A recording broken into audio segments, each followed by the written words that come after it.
Good morning all of you. बच्चों, आज हम पढ़ेंगे संदेश लेखन के बारे में।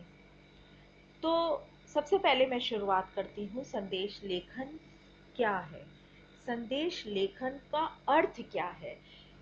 तो बेटा, किसी व्यक्ति विशेष या समूह द्वारा किसी व्यक्ति को या समूह को दिए जाने वाला सुखद या दुखद समाचार ही संदेश की श्रेणी में आता है।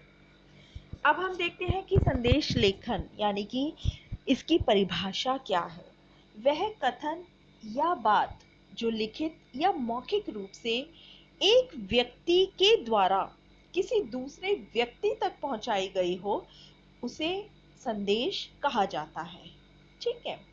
संदेश लेखन के प्रकार। अब संदेश लेखन के विविध प्रकार हैं। जैसे पहला, विविध पर्व एवं त्योहारों पर भेजे जाने वाले संदेश। जैसे आप किसी को विश करते हैं, संदेश भेजते हैं, मुबारक कहते हैं।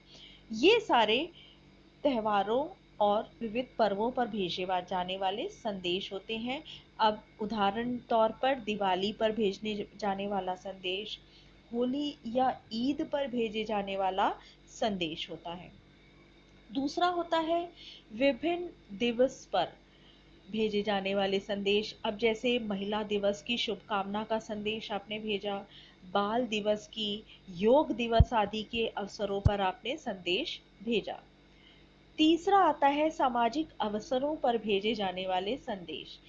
अब इन श्रेणी में जैसे किसी के पास होने या फेल होने पर आप संदेश किसी को भेजते हैं, आप किसी के जन्मदिन के अवसर पर उसको शुभ संदेश भेजते हैं, किसी के दुखद निधन पर आप किसी को संदेश भेजते हैं।